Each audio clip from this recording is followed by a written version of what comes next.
Sodor is an amazing place, filled with all kinds of friendly people and engines.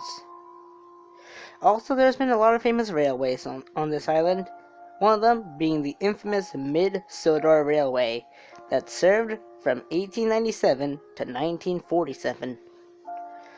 However, many engines came and go on the railway, and only 3 were made to permanently stay.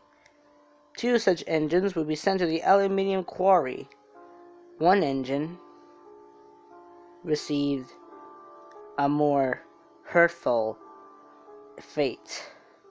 His story is one of pure horror and tragedy and sadness. An engine who was completely forgotten and ignored. Who was that engine? That engine was me. My name is Mariahthan, and this is my story. I was built by Fletcher Jennings & Co. in 1895. I was an experimental engine of a completely new design, and was built to be one of the best. I never boast. I just want to do my work in peace and quiet. However, my life wouldn't be how I wanted it to. After 2 weeks of trials, my owner told me what I was going to do. I was built to work on the Mid Sodor Railway. I was thrilled. I have heard stories of Great Sodor, and now I was actually going to go there and work on that railway for the very first time. I set sail on a ship in 1896. We sailed in a great storm, and we didn't reach Sodor for almost 2 weeks. This is probably the most dreaded thing I've ever thought of. Being sunken in a ship, not even built before you even get to your own railway. But 2 weeks after we left port, we finally arrived on Sodor. It was there that I met a really friendly engine called Neil. Neil worked for the Sodor and Mainland Railway, which was one of the earliest railways on Sodor, along with the Mid Sodor Railway. He asked me where I was going, and I said, the Mid Sodor Railway. He said, it'll be a great place for you. There's an engine there already, and he's a really nice engine. I always liked people with Scottish accents. They seem so smart. So funny to listen to. And soon enough, me and Neil hit it off. The trip took about a good 2 hours, but I arrived there. It was very quiet, and there were 3 engines waiting to greet me. There was a brown engine, and 2 other locomotives. One was painted all black. The other was painted in a beautiful maroon red with golden and black stripes, and a white cap too. The brown engine was called Duke. The 2 engines were called Kamaya and Yokohama, which she preferred to be called Yoko just so we can get her name right properly. I have to admit, Yoko was the prettiest locomotive I've ever seen in my entire life, and she was the first ever female engine that I've ever met. Duke was a very kind engine, as well as Yoko. Kamaya, however, was a bit rude and cocky. He said that I didn't look like any other engine, even though I realized that me and Duke looked similar. Still, Yoko and Duke took quite fond of me, and soon I was sent to work on the Mid Sodor Railway. Yoko showed me the ropes, and soon enough, I was hauling the best of freight and passenger trains. Actually, I was the biggest locomotive in the Mid Sodor at the time. However, I was not into my first week when I first began to have troubles. It happened one early morning. I was pulling a freight train, and then all of a sudden, I derailed. I ended up being crisscrossed from the other track. I didn't know what had happened. I just came off the rails. Kamaya said I was a reckless engine. You know, this was my first of accidents. Still, Yoko and Duke just told me to not listen to him. And then I was put back on the rails and brought back into service. Then, a week after that, I suffered another accident. My brakes failed and crashed into a pile of earth. Several days later, I crashed into the back of a goods train. What was going on with me? The manager of the Mid Sodor at the time would soon find out. Apparently, I wasn't built the way I was supposed to. I was supposed to have been built by George & Co., the company that built Duke's class, the small England class. George England & Co. originally had designed me to be a very special engine, experimental engine.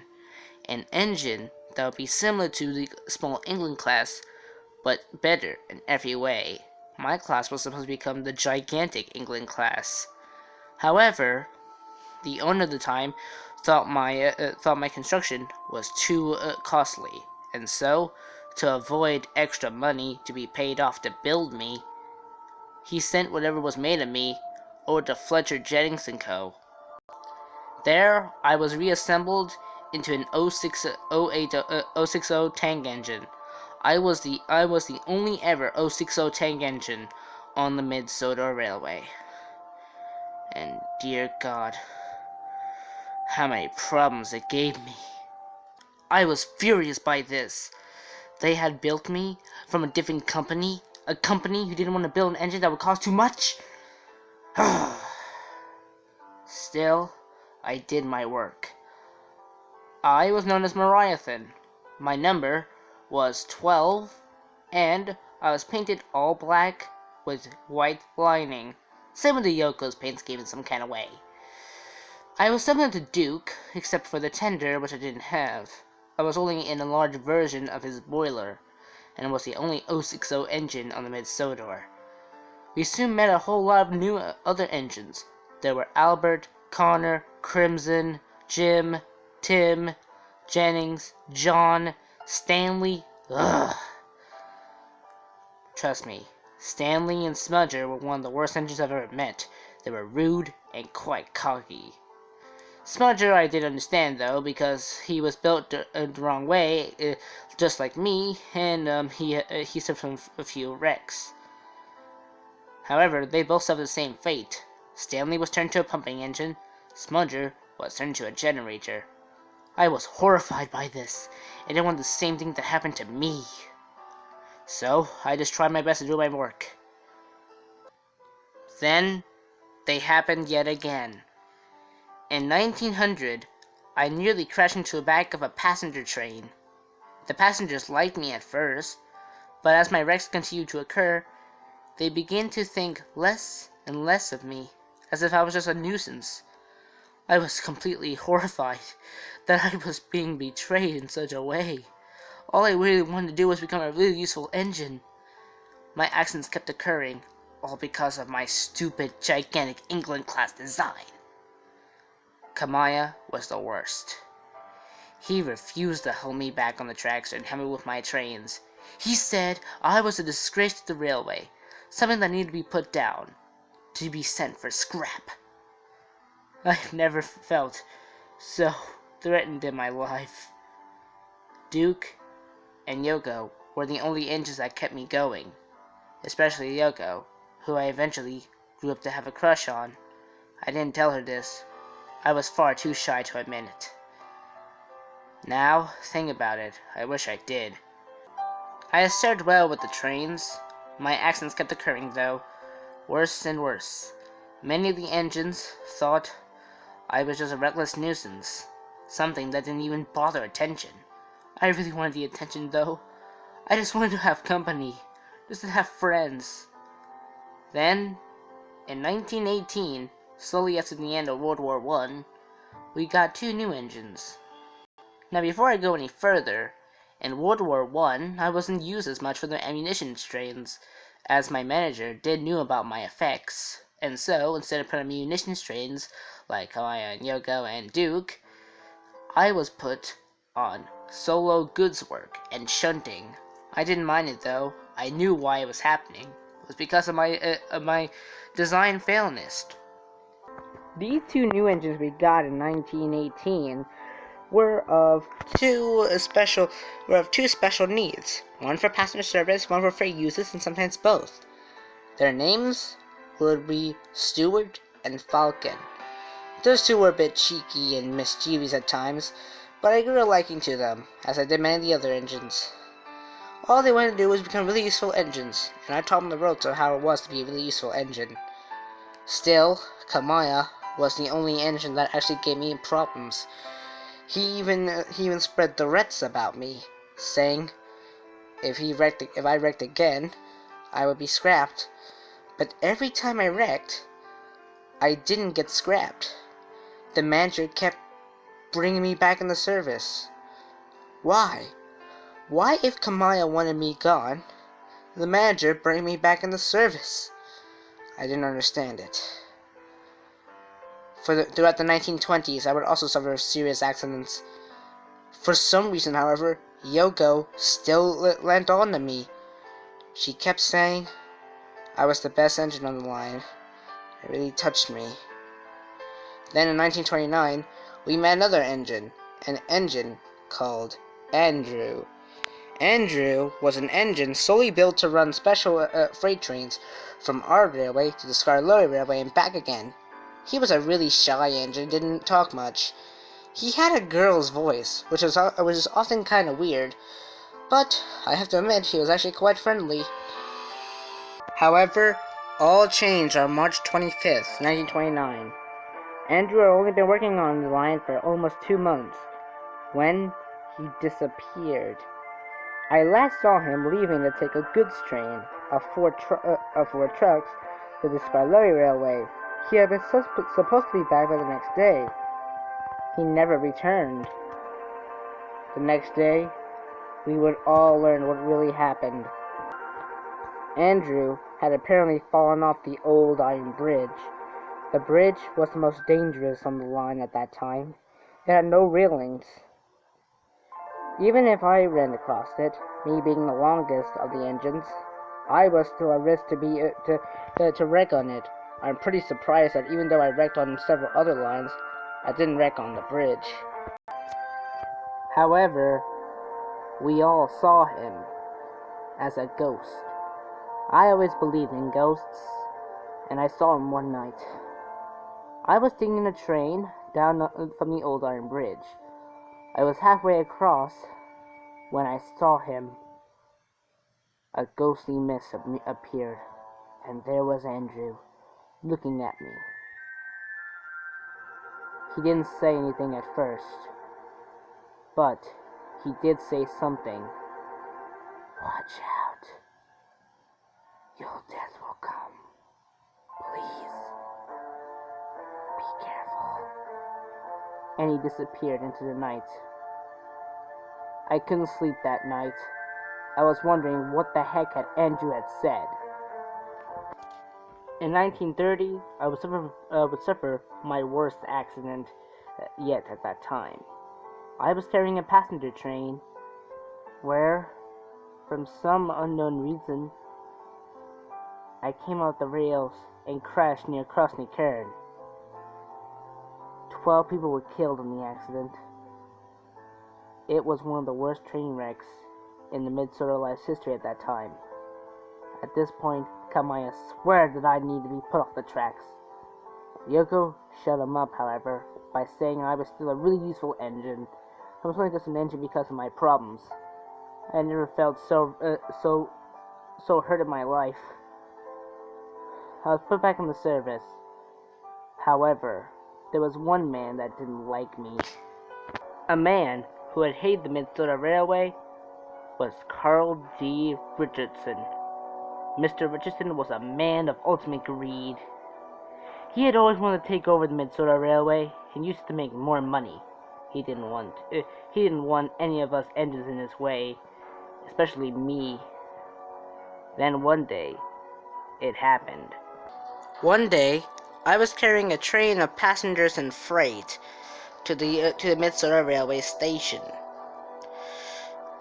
Mr. Richardson had been making a lot of protests recently, and he was holding Yoko up at the station with her passenger train, saying all kinds of things. However, the idiot was drunk too, and he fell onto the tracks. In my way, I tried to stop, but it didn't happen.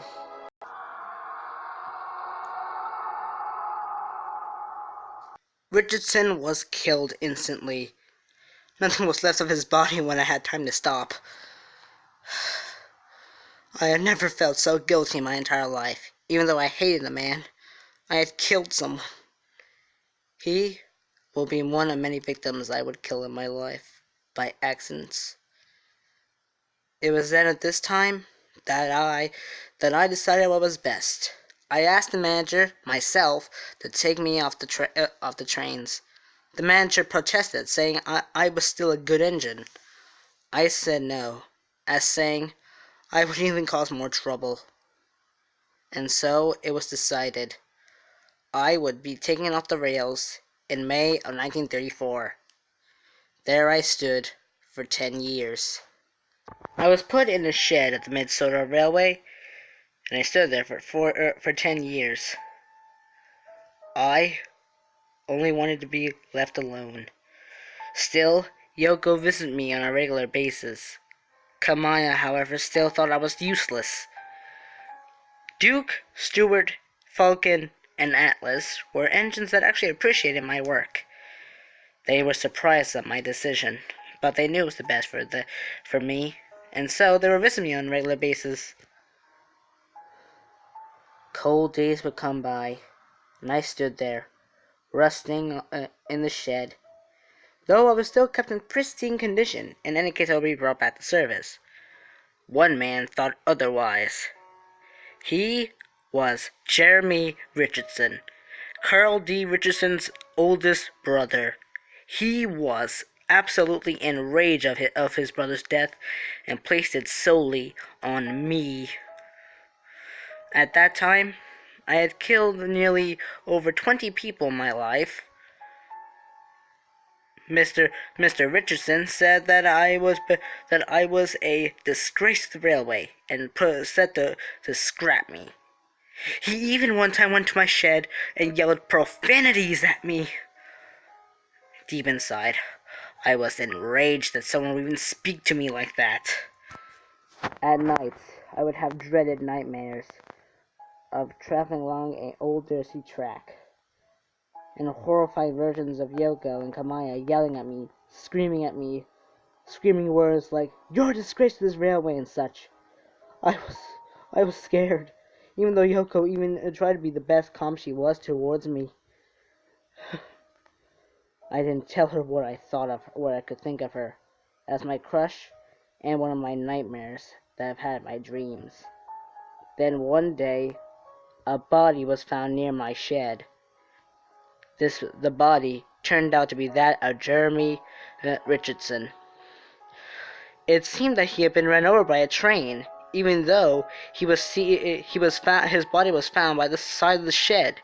There was no way a train would have hit him. Many people also blamed it on me, saying that it was me that caused the accident. I have no recollection of even causing the accident. I have no even recollection of what really happened. I was very horrified. Then, in 1945, over 11 years since I was taken out of service, I was given another chance. A small harbor was being built at Crossney Cairn, which was a station owned by the Skarloey Railway, though I travelled on times back in my early years on the Mid Sodor. Then I was brought back in service. I was pleased. For a couple of weeks, everything went fine. Then, in 1947, the Mid Sodor Railway was about to close. We were all scheduled to go to our new homes. Me, Yoko, and Kamaya were supposed to be sent over to the aluminium works. Two would make it there, however. Reflecting back on that day, I remember very well. It was June 29th, 1947. There had been a slight mist all day, and I was working at the quarry, carrying one of the last trains. That's when I overheard a conversation between Yoko and Kamaya. It was a conversation I would never forget. Yoko had confessed her feelings towards Kamaya, and they two loved each other. Something I wasn't expecting. As I said before, Yoko was my crush my entire life. And then she just forgot about me. She betrayed me. She had cared so much about me over the years. But no, she decided to leave me for a wretched scumbag, an arrogant engine just like Kamaya. I didn't speak to her for the rest of the day. It was the last time I would see both of them. For the rest of the day, I didn't speak to anyone. I had just so much hatred inside me. I didn't want anybody to even hear about this. I carried my trains like nothing else. That night, when I slept, I couldn't sleep. So my driver told me a story. One story was very interesting. It was a story of a little girl that had died off a bridge. The only thing that was left of her was a golden necklace she wore that night. It was something that I had fond of. Then, later that same week, I was given a new job. I was going to carry a boat train to the new crossing Karen Harbor. I didn't say anything, other than yes sir, and I left to collect my train. Duke was there, and we bid our farewells, and I left. It was the last time I ever saw him.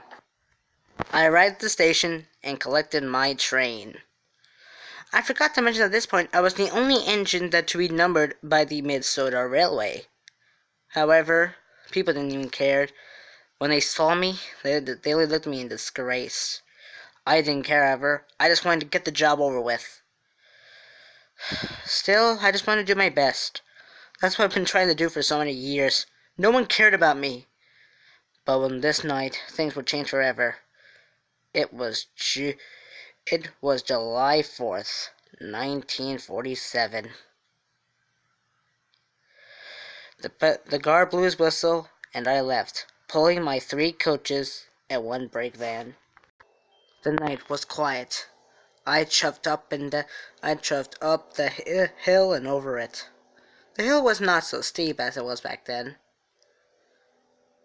As I moved across the line, I couldn't stop wondering what Yoko had said to Kamaya earlier that week. I was totally shocked and an utter betrayal. At this point, I was wondering what would happen to my life. The coaches clickered and clattered behind me, and the lights in the coaches shone. Me and my crew were having a conversation about what would happen to us. The crew had always said they would take good care of me, whatever the cost. I loved them very much, and they did to me. Then we approached Krasny Karen Station. Suddenly, as we began to stop the harbor, something odd happened. My brakes didn't come on. Instead, I kept going faster and faster. "Mariahthan, what's going on?" My crew shouted at me. I didn't know. I was in a blind panic. I could not stop. Then, as I rounded a bend towards the end of the pier, I felt a heart-wrenching sound. It was the sound of wheels leaving the rails. I had derailed and was heading straight towards the pier. All I could see was the water. The passengers screamed. There was nothing could be done. I couldn't stop. Finally, I knew it was it. I shouted out my last words. I wanted a better life!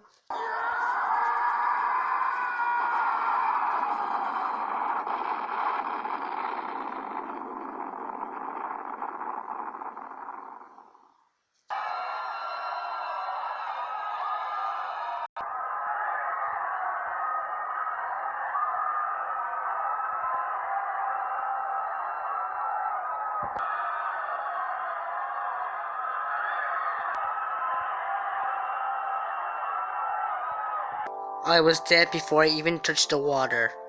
Me, the 3 coaches in the brake van, plummeted into the water. On the way, we struck a gas tank, which exploded. I was killed instantly. Me, my driver, fireman, the guard, 4 workmen from the harbor, and all 26 passengers on board the train were killed instantly. This was the final straw for the Mid Sodor Railway. The Mid Sodor Railway was closed the next day. Stewart and Falcon were sent to the Skarloey Railway to be renamed as Peter Samster Handel. Yoko and Kamaya will work on the aluminium works, where they still work to this very day. Duke will be in the shed for 20 years. Thinking back on it now, here I am. I don't feel anything. I don't feel pain. I don't feel hatred. I don't feel anything. All I wanted was a life. It was all taken away from me. All thanks to those 2 men and